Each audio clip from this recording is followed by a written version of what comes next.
Puji nama Tuhan, saudaraku. Mari kita bersatu di dalam doa. Terima kasih Tuhan Yesus buat pernyataan-Mu sepanjang hidup kami Tuhan. Kami masih ada sampai pada hari ini, itu semua karena kebaikan-Mu Tuhan. Anugerah-Mu sungguh besar bagi setiap kami Tuhan. Dan pada pagi hari ini Tuhan, kami berkumpul di rumah kudus-Mu ini. Kami siap untuk memuji nama-Mu Tuhan, menyembah-Mu Tuhan Yesus. Sebab kami tahu Tuhan, kerinduan kami sungguh-sungguh untuk menyembah-Mu Tuhan Yesus. Banyak dari antara kami mungkin dalam masa pergumulan Tuhan, tapi kami percaya kuasa-Mu akan bekerja setiap kami Tuhan. Agar kami boleh memenangkan setiap permasalahan yang kami alami. Kami boleh memenangkan setiap belenggu-belenggu yang mengikat kami Tuhan. Berkati setiap kami yang bertugas, yang mengambil bagian dalam pelayanan Tuhan, agar kami boleh memberikan yang terbaik. Kami boleh menyenangkan hati-Mu Tuhan, sehingga puji-pujian, sehingga penyembahan kami boleh dapat menyenangkan hati-Mu, berkenan di hadapan-Mu Tuhan. Terima kasih Tuhan Yesus, kami serahkan ibadah ini di dalam tangan pengasihan Tuhan. Haleluya. Amin. Saatnya kita mau siapkan hati kita, saudaraku. Kita mau menyembah Tuhan. Kita mau merasakan hadirat Tuhan ada di tempat ini, melingkupi setiap kita masing-masing. Haleluya. Ya Tuhanku, aku hendak bernyanyi bagimu selama aku hidup. Ya Allahku, aku hendak bermazmur bagimu selagi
saudaraku, dengan segenap hatimu katakan, ya Tuhanku, aku hendak bernyanyi bagimu selama aku hidup. Ya Allahku, aku hendak bermazmur bagimu selagi ku ada. Inilah yang ku renungkan,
kebersadahan dalam hidup kami Tuhan.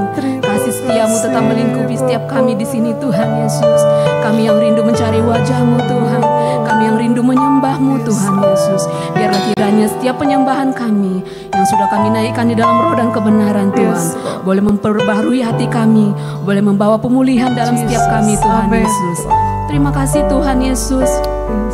Apabila di antara kami Tuhan mengalami sakit penyakit, kami percaya Tuhan oleh kuasa bilur-bilur-Mu kami sudah sembuh Tuhan. Apabila kami yang masih dalam kekuatan, kelemahan Tuhan Yesus, mari Engkau berikan kekuatan kepada kami Tuhan Yesus. Dan kami yang berputus asa, kami percaya Engkau memberikan pengharapan yang baru yang lebih baik Tuhan. Dan setiap kami yang Engkau percayai Tuhan, untuk melewati setiap badai cobaan, kami serahkan di dalam tangan-Mu Tuhan. Ada rencana yang lebih terbaik ke depannya yang Engkau sudah sediakan bagi kami Tuhan. Haleluya, haleluya. Nyanyi dan bersoraklah bagi Dia, pujian, hormat, kuasa bagi Raja. Gunung tunduk, laut bergelora, mendengar nama-Mu.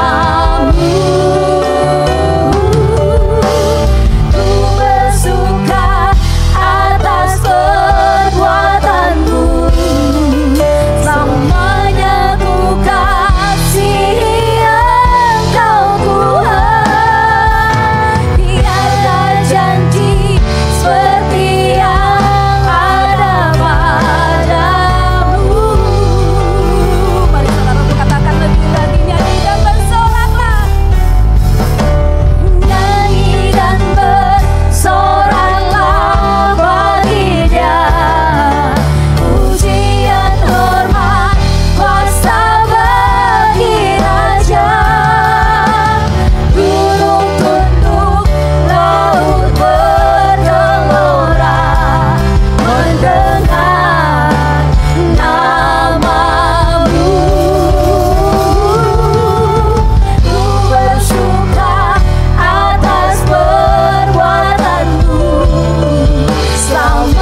kasih Tuhan, pada siang hari ini kami sudah diberkati dengan hadirat-Mu yang luar biasa melawat kami Tuhan dalam pujian penyembahan. Dan sebentar kami siapkan hati kami untuk mendengarkan sebagian dari firman-Mu. Berbicara bagi kami Tuhan, kami siap untuk mendengar. Di dalam nama Yesus Kristus, haleluya, amin, amin, haleluya. Silakan duduk Bapak Ibu. Ya, puji Tuhan.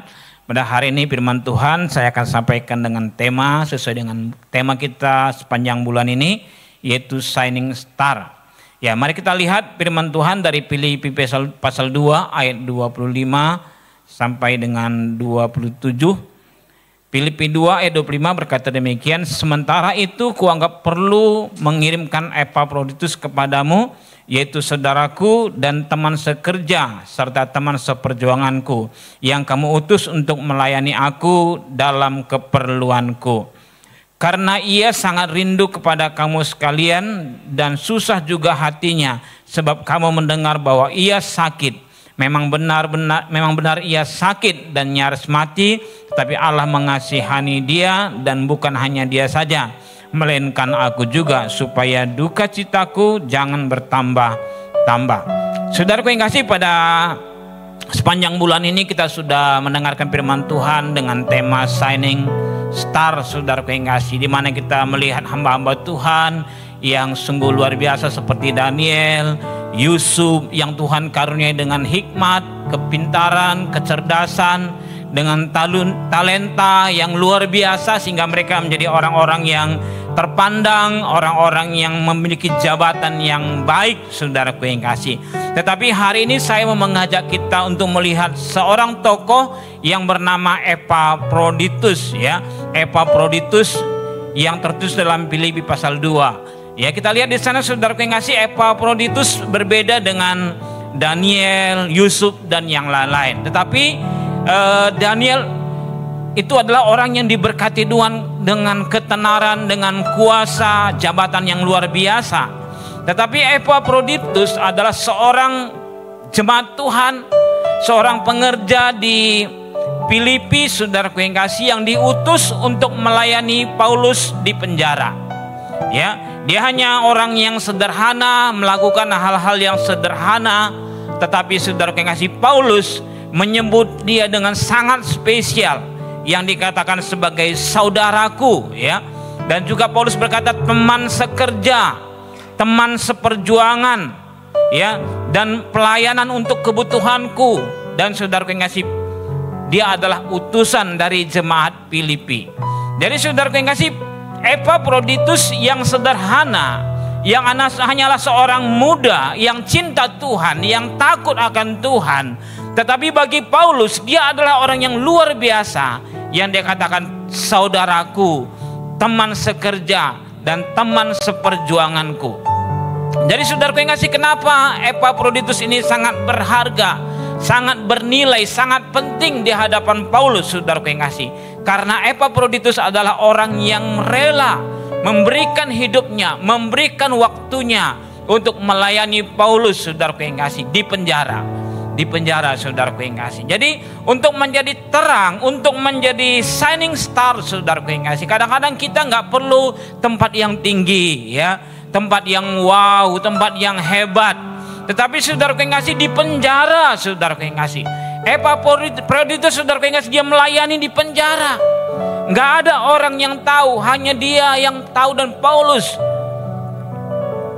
dia melayani, saudaraku yang kasih, dengan sungguh-sungguh, dengan setulus hati, ya. Tetapi saudaraku yang kasih, firman Tuhan mencatat Epafroditus, saudaraku yang kasih, dia bukan hanya dikasihi oleh Paulus, tapi juga dikasihi oleh Tuhan. Dan Epafroditus juga dia orang-orang yang dikasihi oleh jemaat di Filipi, ya. Kenapa? Karena dia melayani Tuhan dengan sungguh-sungguh, ya. Ini sama seperti yang dikatakan dalam Lukas pasal 2 ayat 52, ya. Dan Yesus semakin besar, makin bertambah besar, dan bertambah hikmatnya, dan bertambah besarnya, dan makin dikasihi Allah dan manusia. Saudaraku yang kasih, ketika kita menjadi shining star, saudaraku yang kasih, orang yang bercahaya, saudaraku yang kasih, kita akan menjadi orang yang disukai, orang yang dikasihi Tuhan dan juga dikasihi oleh manusia. Sama seperti Yesus ketika dia masih kecil, dikasihi oleh Tuhan dan juga dikasihi oleh manusia. Demikian juga halnya dengan Epafroditus, saudaraku yang kasih, yang adalah orang sederhana tetapi begitu spesial di mata Paulus, begitu spesial di mata jemaat Filipi, begitu spesial di mata Tuhan, saudaraku yang kasih, sehingga ketika dia sakit Tuhan sembuhkan. Kenapa? Karena Tuhan mengasihi Epafroditus. Oleh sebab itu saudara, ada 3 kualifikasi yang kita bisa belajar hari ini dari Epafroditus, saudaraku yang kasih. Yang pertama itu adalah kasih, ya, kasih. Saudaraku yang kasih, apa yang membuat Epafroditus, saudaraku yang kasih, bersedia untuk berangkat dari Filipi pergi ke Roma, saudaraku yang kasih? Bukan untuk melayani di mimbar yang mewah, saudaraku yang kasih, bukan untuk melayani di altar yang megah, tetapi melayani di penjara, saudara. Apa alasannya? Apa dasarnya? Adalah kasih. Kenapa Epafroditus mau sudah pergi ke Roma? Itu jaraknya 1200 km dari Filipi, saudara yang kasih. Dia harus naik kapal selama paling tidak 2 bulan untuk sampai di Roma, dengan resiko yang luar biasa. Tetapi saudara, dia lakukan itu karena kasih, karena dia mengasihi Tuhan, karena dia mengasihi hambanya, yaitu Paulus yang ada dalam penjara dan dalam keadaan sakit. Ya, jadi saudara yang kasih memberikan kita keberanian, memberikan kita kreativitas, saudara yang kasih, dan kasih akan membawa berkat bagi kita kalau kita lakukan dengan sungguh-sungguh. Sama seperti Epafroditus, saudara yang kasih, karena dia mengasihi Paulus, maka dia mau pergi untuk melayani, saudara yang kasih, di penjara sekalipun. Orang nggak melihat, tapi Tuhan melihat. Orang nggak melihat, tapi Paulus hamba Tuhan melihat, saudaraku yang kasih, apa yang dia lakukan. Sehingga saudaraku yang kasih, Paulus begitu menghargai Epafroditus karena dia melayani dengan kasih, saudaraku yang kasih. Ya, oleh sebab itu apa yang Yesus lakukan bagi kita, saudaraku yang kasih, 2000 tahun yang lalu, yang kita rayakan hari ini, hari kelahirannya, saudaraku yang kasih. Apa yang dia lakukan adalah karena kasih. Firman Tuhan berkata, karena begitu besar kasih Allah akan dunia ini sehingga ia memberikan anaknya yang tunggal. Karena kasih dia rela turun dari tempat yang luar biasa ke dalam dunia yang penuh dengan penderitaan, penuh dengan kesulitan, saudara. Kenapa? Karena dia mengasihi kita. Dia rela, saudara, menjadi manusia. Dia rela memberikan hidupnya, memberikan nyawanya untuk menyelamatkan kita, saudara yang kasih. Oleh sebab itu kita juga harus mengasihi Tuhan, sama seperti Epafroditus. Lakukan pekerjaan Tuhan, saudara yang kasih, bukan hanya di tempat-tempat yang terlihat oleh orang lain, bukan hanya di panggung-panggung yang megah, saudara yang kasih, tapi kita harus lakukan firman Tuhan, mengasihi, menolong, menguatkan, saudara yang kasih, orang-orang di sekitar kita, sekalipun tidak ada orang yang melihat, tapi Tuhan melihat apa yang kita lakukan, saudaraku yang kasih. Yang kedua, saudaraku yang kasih, apa yang dimiliki oleh Epafroditus, saudaraku yang kasih, yaitu tanggung jawab. Ya, tanggung jawab, saudaraku yang kasih. Ketika Filipi 2 ayat 30 berkata demikian, sebab karena pekerjaan Kristus ia nyaris mati dan ia mempertaruhkan jiwanya untuk memenuhi apa yang masih kurang dalam pelayananmu kepadaku. Saudaraku yang kasih, dalam melakukan tanggung jawab, saudaraku yang kasih, untuk memperhatikan Paulus yang adalah hamba Tuhan, untuk merawat Paulus yang sedang sakit, saudaraku yang kasih. Bagi Epafroditus ini adalah tanggung jawab. Dia ingin melakukannya untuk Tuhan. Dia melakukannya, saudaraku yang kasih, seperti untuk Tuhan.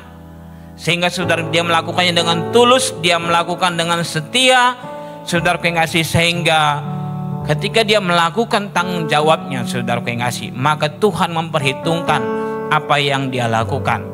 Saudaraku, tanggung jawab adalah kesadaran dan kewajiban untuk melakukan tugas dan menanggung segala akibat dari perbuatan yang dia lakukan. Tanggung jawab saudara merupakan nilai yang mendasar dan harus dimiliki oleh setiap individu, setiap anak Tuhan, setiap jemaat Tuhan, setiap hamba Tuhan. Kita memiliki tanggung jawab, baik tanggung jawab untuk beribadah, tanggung jawab untuk keluarga, tanggung jawab untuk pekerjaan Tuhan. Saudara yang kasih, kita semua memiliki tanggung jawab, saudara yang kasih. Untuk gereja di mana kita digembalakan, kita memiliki tanggung jawab untuk mendukung pekerjaan Tuhan, untuk mendukung pembangunan rumah Tuhan, saudara yang kasih. Ini adalah tanggung jawab kita, karena ini adalah gereja kita, ini adalah rumah kita, saudara yang kasih. Tanggung jawab melampaui kekayaan materi, karena bertanggung jawab bukan hanya tentang memenuhi kebutuhan materi, tetapi termasuk juga perhatian, kenyamanan, keamanan, dan moral, saudara yang kasih. Apa yang dilakukan Epaphroditus, saudara yang kasih, mungkin tidak bisa dinilai dengan uang. Mungkin hanya hal-hal yang kecil, hal-hal yang sederhana. Tapi ketika dia memperhatikan Paulus, ya, dia merawat Paulus, dia mengurus segala keperluannya, saudara yang kasih. Mungkin hanya hal kecil, tapi di mata Tuhan itu satu pengorbanan, sebuah pemberian yang seperti dupa yang bau-bau harum yang menyenangkan hati Tuhan. Sehingga firman Tuhan mengatakan Tuhan mengasihi Epaphroditus, saudara yang kasih. Kenapa? Karena dia dengan tulus bertanggung jawab untuk Tuhan, bertanggung jawab untuk hamba Tuhan, saudara yang kasih. Oleh sebab itu Tuhan Yesus sungguh mengasihi dia. Ya, saudara yang kasih, tanggung jawab saudara yang kasih itu Tuhan berikan kepada semua orang. Dalam Matius 25 ayat 14-15 berkata demikian. Sebab hal kerajaan sorga sama seperti seorang yang mau berpergian ke luar negeri, yang memanggil hamba-hambanya dan mempercayakan hartanya kepada mereka. Yang seorang diberikan 5 talenta, yang seorang lagi 2, dan yang seorang lain lagi 1, masing-masing menurut kesanggupannya. Lalu ia berangkat. Sama seperti Tuhan yang memberikan talenta kepada hamba-hambanya, demikian juga halnya apapun yang Tuhan berikan kepada kita, Tuhan percayakan kepada kita, itu adalah tanggung jawab kita, saudara yang kasih, untuk menggunakannya untuk pekerjaan Tuhan, untuk menggunakannya untuk mendukung pekerjaan Tuhan, saudara yang kasih. Oleh sebab itu jadilah kita sudah menjadi jemaat Tuhan yang bertanggung jawab. Saudara yang kasih, yang kedua bertanggung jawab juga itu saudara yang kasih mengusahakan. Ya, Matius 25 ayat 16-17 berkata, segera pergilah hamba yang menerima 5 talenta itu, ia menjalankan uang itu lalu beroleh laba 5 talenta.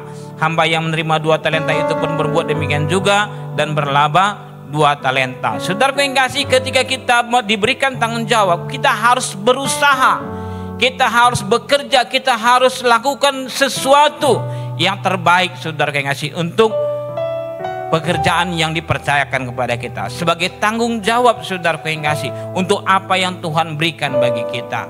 Saudara yang kasih, yang ketiga, saudara yang kasih, apa yang dimiliki oleh Epaphroditus adalah kemurahan hati, ya, kemurahan hati.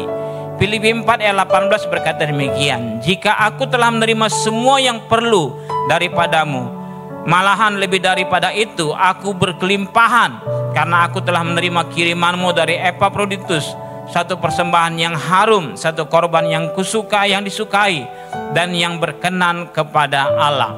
Saudaraku yang kasih, Epaphroditus bukan hanya memberikan hidupnya untuk melayani Paulus, tetapi Epaphroditus juga, saudaraku yang kasih, dia memberi apa yang dia miliki. Bersama-sama dengan jemaat di Filipi, saudara yang kasih, mereka mengumpulkan persembahan yang terbaik, lalu dibawa, saudara, dipersembahkan kepada Paulus, yang diberikan kepada hamba Tuhan yang melayani mereka, ya, yang pernah melayani di Filipi, saudara yang kasih. Sekalipun ketika itu Paulus ada di penjara, saudara yang kasih, mereka datang membawa persembahan yang terbaik, saudara, diberikan kepada Paulus. Kenapa? Karena mereka memiliki kemurahan hati. Sehingga saudaraku yang kasih, ketika Epaphroditus ada di penjara melayani Paulus, saudaraku yang kasih, Paulus tidak kekurangan. Kenapa? Karena ada orang-orang yang murah hati, yang memberi, yang mendukung saudaraku Paulus dan pelayanannya. Sehingga saudara yang kasih, semua pelayanan yang dipercayakan kepada Paulus bisa berjalan dengan baik, saudara yang kasih, semuanya karena ada orang-orang yang murah hati yang mendukung pekerjaan Paulus, saudara yang kasih. Dalam Markus pasal 10 ayat 43 berkata demikian, tidaklah demikian di antara kamu, barang siapa ingin menjadi besar di antara kamu, hendaklah ia menjadi pelayanmu. Dan barang siapa yang ingin menjadi yang terkemuka di antara kamu, hendaklah ia menjadi hamba untuk semuanya. Kalau kita mau menjadi orang yang besar, saudara yang kasih, orang yang berdampak, orang yang bercahaya, saudara yang kasih, kita harus yang pertama menjadi pelayan, ya, menjadi pelayan bagi sesama, saudara yang kasih, menjadi pelayan bagi orang-orang di sekitar kita, menjadi pelayan, saudara yang kasih, bagi semua jemaat yang dipercayakan bagi kita, menjadi pelayan, saudara yang kasih, bagi keluarga kita, sehingga saudara yang kasih, kita akan dapat menjadi orang-orang yang terkemuka, ya, saudara yang kasih, kita akan dapat bersinar, ya, terang, saudara yang kasih, untuk menerangi orang-orang di sekitar kita. Ayat 45 berkata demikian, karena anak manusia datang bukan untuk dilayani, melainkan untuk melayani dan untuk memberikan nyawanya menjadi tebusan bagi banyak orang. Saudara yang kasih, Yesus menjadi terkemuka. Kenapa? Karena dia melayani, dia memberikan nyawanya, dia berkorban, saudara yang kasih, untuk keselamatan kita. Oleh sebab itu, saudara yang kasih, kalau kita mau menjadi shining star, saudara yang kasih, kita harus menjadi orang yang melayani. Layani Tuhan sama seperti Epafroditus, saudara, sekalipun dilihat atau tidak dilihat, kita layani Tuhan. Dipuji atau tidak dipuji, kita tetap layani Tuhan. Saudara yang diberikan upah atau tidak diberikan upah, kita tetap melayani Tuhan, saudara yang kasih. Kenapa? Karena ketika kita melayani Tuhan, saudara yang kasih, maka tidak ada apapun yang kita lakukan sia-sia, tapi semuanya Tuhan akan perhitungkan. Baik dengan tenaga, baik dengan materi, baik dengan apapun yang Tuhan percayakan bagi kita, kita layani Tuhan, maka kita tidak akan pernah kecewa. Maka Tuhan akan memberkati kita. Haleluya, haleluya. Inilah firman Tuhan, saudara yang kasih. Mari kita angkat satu pujian, inilah rinduku. Inilah rinduku kepadamu,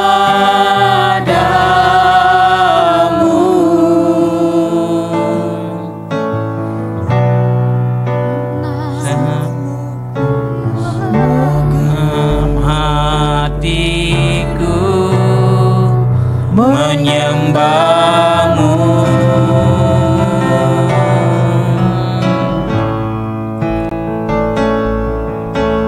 Seluruh hidupku memujimu, ku memujamu, ya Allah.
bercahaya sama seperti Epafroditus. Sekalipun ada di tempat-tempat yang gelap, sekalipun orang yang tidak melihat, sekalipun orang tidak memperhitungkan apa yang kami lakukan, tapi kami akan tetap lakukan karena kami mengasihi Tuhan. Kami akan tetap lakukan karena kami tahu Tuhan mengasihi kami, dan kami lakukan hanya untuk Tuhan saja. Dan ketika kami lakukan untuk Tuhan, aku percaya Tuhan akan mengangkat kami bersinar, bercahaya di tengah-tengah kegelapan, dan Tuhan akan pakai kami menjadi berkat, dan Tuhan juga akan memperjuangkan hak kami karena kami adalah anak-anak-Mu ya Tuhan. Terima kasih Bapa, dalam nama Yesus Kristus. Haleluya. Amin. Amin. Haleluya. Mari kita satukan hati di dalam doa. Sungguh kami bersyukur Bapa, jikalau di awal minggu di bulan Desember ini kami dapat masuk di dalam menara doa. Engkau memberkati seluruh pendoa-pendoamu yang setia Tuhan, untuk selalu menyembah dan juga mendengarkan firman-Mu di dalam doa pujian penyembahan. Jikalau sebentar lagi kami akan mendengar apa yang menjadi pesan firman-Mu, Engkau yang berfirman dan memberikan tuntunan-Mu dalam hidup kami. Terpujilah nama-Mu Bapa. Di dalam nama Tuhan Yesus Kristus, mari kita yang diberkati dan yang percaya bersama-sama katakan amin. Shalom Bapak Ibu yang terkasih dalam Kristus. Tanpa terasa kita sudah memasuki penghujung dari tahun ini, dan kalau kita melihat tema dan tuntunan yang Tuhan berikan untuk kita itu adalah shining stars, yang artinya bintang yang bercahaya. Dalam kehidupan kita dapat belajar agar senantiasa kehidupan kita itu menjadi teladan. Nah, salah satu tokoh yang akan kita pelajari khususnya dalam menara doa hari ini adalah pribadi dari orang-orang Majus. Mengapa orang-orang Majus ini kita dapat lihat dari teladan mereka di dalam kerinduan dan kehausan untuk mengejar Tuhan. Mari kita melihat bersama di dalam Matius pasal 2 di ayat 1 dan 2. Demikian firman Tuhan. Sesudah Yesus dilahirkan di Bethlehem di tanah Yudea pada zaman Raja Herodes, datanglah orang-orang Majus dari timur ke Yerusalem dan bertanya-tanya, di manakah dia, raja orang Yahudi yang baru dilahirkan itu? Kami telah melihat bintangnya di timur, dan kami datang untuk menyembah dia. Saudara terkasih, kita dapat melihat dalam kisah ini ada sesuatu yang luar biasa dari pribadi orang-orang Majus ini. Yang pertama kita harus menyadari bahwa mereka itu adalah orang-orang bijaksana dari timur. Dalam Alkitab bahasa Inggris dikatakan mereka adalah wise men from the east. Dan konon ceritanya mereka itu adalah dari keturunan Daniel, saudara. Selama Daniel itu ada di Persia, maka Daniel itu adalah kumpulan dari orang-orang bijak, dan Daniel itu adalah leader, pemimpin dari orang-orang bijak itu. Dan kita percaya bahwa dari kerinduan Daniel untuk menyembah Tuhan dengan menghadap Yerusalem, dari Babel, dari Persia, itu diturunkan kepada orang-orang Majus ini. Sehingga mereka itu senantiasa haus akan Tuhan. Dan apa yang dapat kita pelajari dari kehidupan orang-orang Majus ini? Yang pertama, konsistensi.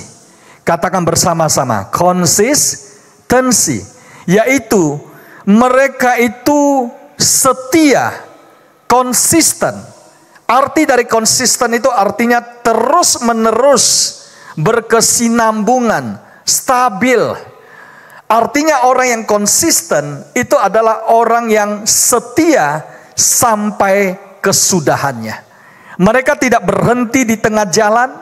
Mereka hanya bukan tipe orang yang hanya semangat di awal, lalu kemudian apinya meredup. Tapi seperti pesan di tahun visi kita di tahun ini, jaga api di atas mezbah terus menyala. Mari kita periksa dalam kehidupan kita hari-hari ini. Apakah api cinta kita makin menyala, makin berkobar-kobar dan bergelora seperti orang-orang Majus ini? Saudara, mereka punya satu komitmen. Mereka mencari Tuhan sampai bertemu Tuhan. Mereka tidak berhenti di tengah jalan. Dan mereka adalah kumpulan orang-orang bijaksana. Dan mereka itu saling menguatkan satu dengan yang lain. Bayangkan saudara, kalau seandainya ada yang menjadi lemah imannya, yang mulai merasa bosan, ya, lalu mempengaruhi teman-temannya, sudahlah, kita juga tidak tahu sampai kapan ini. Ingat loh, kita masih punya keluarga loh di Persia. Kita masih perlu kembali bekerja. Bagaimana sumber penghasilan kita? Bagaimana jenjang karir kita? Bagaimana kesehatan kita? Mau berapa lama kita mencari? Saudara, puji Tuhan, tidak ada orang yang melemahkan iman.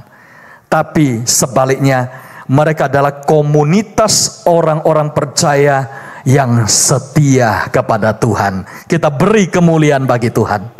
Haleluya. Saudara, saya percaya orang-orang Majus ini, mereka mengingat dalam hidup ini ada satu prinsip yang namanya prinsip durasi. Apa artinya prinsip durasi ini? Yaitu daya tahan. Saudara masih ingat seperti perlombaan lari maraton? Kemenangan itu tidak ditentukan oleh siapa yang paling cepat di awal, karena ini bukan sprinter. Tapi kemenangan itu ditentukan siapa yang bisa bertahan sampai akhirnya. Juara. Ini adalah satu hal yang perlu kita miliki, saudara, dalam kehidupan ini. Ada amin? Mungkin ada yang berkata, Pastor Lu, bagaimana cara kita memfilter, menyaring dalam hidup ini sesuatu yang perlu kita utamakan, yang perlu menjadi prioritas hidup. Saudara, ada salah satu contoh model dalam dunia bisnis, pekerjaan, dan juga dalam kehidupan sehari-hari yang disebut Eisenhower Matrix. Kalau kita melihat dari Eisenhower Decision Matrix ini, maka dibagi dengan beberapa kategori, yaitu yang terutama itu di puncak high urgency dan high importance. Sesuatu yang sangat urgent dan sangat penting, maka kita harus do action, karena ini important and urgent. Seperti orang-orang Majus, saudara, mereka itu adalah men of action. Mereka bukan hanya menunggu di Persia dan melihat bintangnya bagus, tapi mereka mulai melangkah dengan iman. Ada satu pepatah yang katakan, permulaan langkah pertama itu paling penting untuk beribu-ribu langkah ke depan. Artinya, kalau kita tidak melangkah, tidak akan terjadi perubahan dan terjadi sesuatu dalam hidup ini. Tapi sebaliknya, orang-orang Majus bergerak. Nah, kalau ada sesuatu yang itu high importance tapi low dalam urgency, saudara jadwalkan. Karena ini important but not urgent. Lalu kalau ada sesuatu yang not important but urgent, kurang penting tapi mendesak, saudara delegasi. Tapi ingat, kalau yang tidak penting, not important and not urgent, saudara perlu apa? Eliminate, saudara. Hapuskan. Hari-hari ini adalah waktunya kita mulai merenungkan, saudara. Apakah dalam hidup ini kita sudah melakukan sesuatu yang penting dalam prioritas? Mari kita cek dan recheck di akhir tahun ini. Supaya apa? Hidup kita berkenan pada Tuhan. Contoh, kalau ada orang dari pagi duduk di warung ngopi sampai sore tanpa mengerjakan apapun, apakah ini dari skala ini Yang pertama, 2, 3, atau 4. Saudara harus bisa menentukan dan menilai. Ada amin? Nah, mengapa? Karena dalam kehidupan ini kita harus ingat, ada yang kita perlu do, ada yang perlu kita decide, ada yang perlu kita delegate, lalu delete. Nah, 4D ini ya untuk kita ingat. Yang mana orang-orang Majus, saya percaya mereka yang pertama, yang do, kemudian mereka yang decide. Mereka putuskan, mereka sudah schedule, jadwalkan kapan kita mulai berjalan bersama. Mereka sudah saling mengingatkan agenda jadwal perjalanan menuju ke Yerusalem, saudara. Mereka tidak mengatakan, udahlah kita delegasi aja ya kawan-kawan kita untuk berjalan. Tidak, saudara. Tapi mereka itu melangkah dengan iman. Ingat, poin yang pertama untuk kita hari ini adalah konsistensi. Yang percaya kita beri kemuliaan bagi Tuhan. Yang kedua, saudara, yang kita dapat pelajari dari orang-orang Majus ini adalah karakter. Katakan bersama-sama, karakter mereka, saudara. Luar biasa. Kita teringat apa yang dikatakan Rasul Paulus di dalam Filipi pasal 2. Di ayat 12 dan seterusnya. Kita baca dari ayat 13. Firman Tuhan berkata 2, 3. Karena Allah lah yang mengerjakan di dalam kamu baik kemauan maupun pekerjaan menurut kerelaannya. Lakukanlah segala sesuatu dengan tidak bersungut-sungut dan berbantah-bantahan, supaya kamu tiada beraib dan tiada bernoda, sebagai anak-anak Allah yang tidak bercela di tengah-tengah angkatan yang bengkok hatinya dan yang sesat ini, sehingga kamu bercahaya di antara mereka seperti bintang-bintang di dunia. Ada amin? Saudara perhatikan ya, melalui ayat-ayat pembacaan kita ini, maka kita dapat belajar tentang karakter orang Majus. Yang pertama dikatakan mereka punya kemauan. Lalu kemudian sesudah mereka memiliki passion, mereka memiliki attitude. Ayat 14, mereka melakukan sesuatu dengan tidak bersungut-sungut. Artinya secara internal mereka itu hatinya baik. Mereka selalu bersyukur. Lalu kemudian tidak berbantah-bantahan. Artinya dalam relasi mereka secara horizontal, eksternal itu juga baik. Mereka tidak saling berbantah-bantahan, berdebat. Kan udah kita bilang kan, berapa lama ini perjalanan kita? Nah, tidak ada yang seperti itu. Tapi mereka selalu, ayo kita maju terus. Untuk apa? Untuk menemukan Raja orang Yahudi, Mesias, sebagai bintang yang bercahaya. Ada amin? Mari kita periksa saudara, di akhir tahun ini, apakah kita melakukan sesuatu dengan joy, sukacita, dan kita enjoy. Kita menikmati perjalanan hidup kita, pelayanan kita, pekerjaan kita, profesi kita. Semuanya kita itu menikmati dan kita bersyukur kepada Tuhan. Caranya bagaimana, Pestelu? Hari ini mari kita mulai lihat apa resources yang kita miliki. Use your resources. Kata bersama-sama, use your resources. Kalau kita ini sudah diberikan Tuhan karunia-karunia, talenta-talenta, kelebihan-kelebihan, jangan seperti gambar ini saudara, hanya jadi tumpukan tangga-tangga. Dan akhirnya dicoba oleh orang ini untuk memanjat tembok, tidak bisa. Apakah karena dia kekurangan sumber daya? Bukan. Ada banyak tangga-tangga. Kalau seandainya dia bisa menggunakan satu aja tangga, udah cukup untuk dia melihat melewati tembok yang tinggi itu. Tapi karena dia tidak tahu menggunakan talentanya dan karunia-karunianya, maka semua itu akhirnya menjadi satu kesia-siaan dan tidak digunakan dengan baik. Jangan sampai saudara itu terjadi dalam kehidupan saudara. Ada amin? Oleh sebab itu yang terakhir, ingat, jangan bandingkan diri saudara dengan orang lain, tapi focus on your strength. Kata bersama-sama, focus on your strength.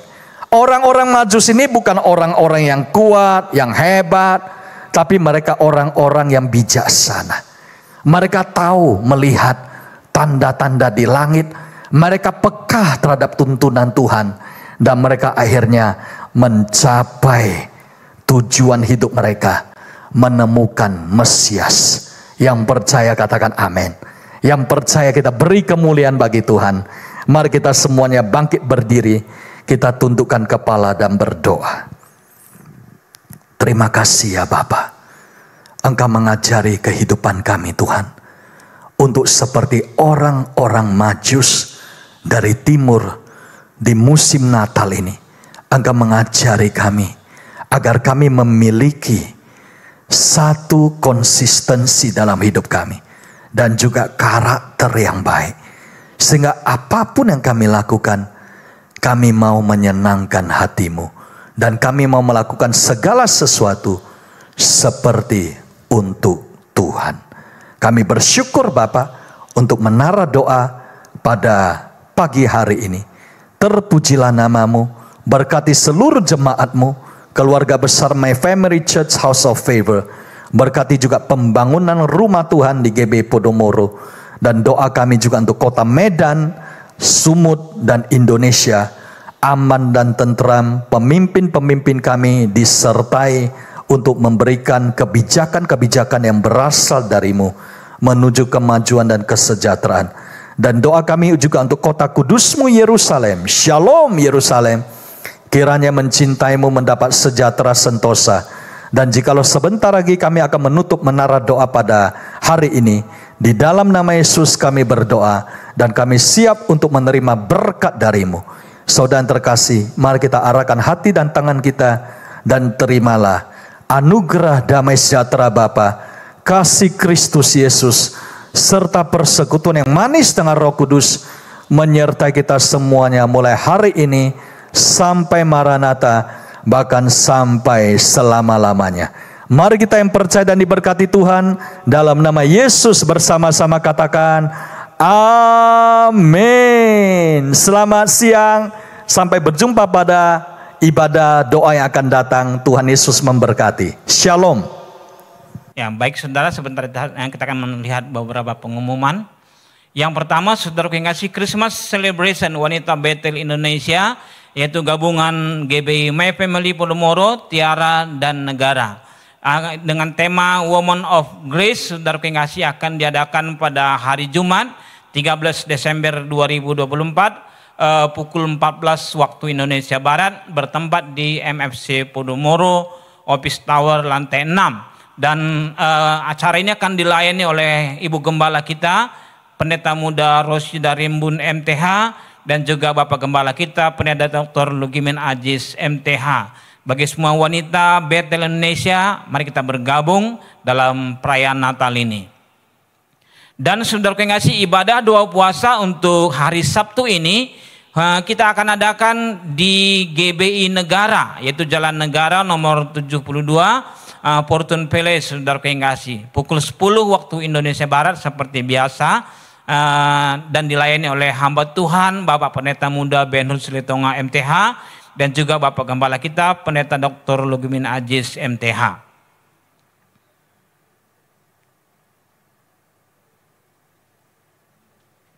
Dan saudara yang kasih, kita akan mengadakan Kids Church Christmas, ya, Natal untuk anak-anak dengan tema Shine Like Star, saudara yang kasih, dengan pembicara hamba Tuhan Pendeta Tommy Wijaya MDiv, saudaraku, pada hari Sabtu 14 Desember 2024 pukul 16.30, bertempat di My Family Church Podomoro. Di tempat ini dengan acara dance, lucky draw, pemenang sate, dan ice breaking. Sunday service untuk 15 Desember 2024 untuk ibadah MFC Podomoro, sesi 1 dan 2 akan dilayani oleh hamba Tuhan Bapak Pendeta Crispus Surbakti dengan tema pikirkanlah perkara yang di atas. Dan ibadah Sunday service, saudara yang kasih, tanggal 15 Desember 2024 untuk MFC Tiara, saudaraku, akan dilayani oleh hamba Tuhan Pendeta Martinus Elroy. Allah di dalam nama Yesus turut bekerja. yaitu untuk ibadah sesi 1 dan untuk ibadah sesi yang kedua. Dan untuk Sunday service ibadah negara, saudaraku yang kasih, kita akan dilayani oleh hamba Tuhan Bapak Daniel Sembiring untuk sesi 1 pukul 8.30 dan Bapak Pendeta Muda Chandra Wijaya untuk sesi 2 pukul 10.15 bertempat di Jalan Negara nomor 72. Dan KKR Natal Youth Revive God's Calling, saudaraku yang kasih, akan diadakan pada tanggal 15 Desember 2024 bertempat di MFC Podomoro, Office Tower lantai 6, pukul 16 waktu Indonesia Barat atau jam 4 sore. Dan saudaraku yang kasih, acara ini akan diadakan acara opening celebration dance, drama, puisi, dan lucky draw. Christmas Worship Night akan diadakan bersama dengan Evangelis Jonathan Morgan, STH dari Jakarta, saudaraku yang kasih, yang sudah memiliki beberapa album rohani. Dan untuk bulan ini kita mendapatkan kesempatan dilayani oleh beliau, saudaraku yang kasih, hamba Tuhan ini. Mari semua kita bergabung pada hari Jumat tanggal 20 Desember 2024 bertempat di MFC Podomoro, Office Tower lantai 6 pukul 18.30 sampai dengan 20 waktu Indonesia Barat. Dan bagi Bapak Ibu yang rindu untuk memberikan persembahan, saudara bisa memberikan persembahan dengan QR Code, dengan scan, saudaraku yang kasih, dan juga melalui bank BCA, dan juga perpuluhan juga bisa melalui rekening, saudaraku yang kasih, dan juga melalui e-wallet.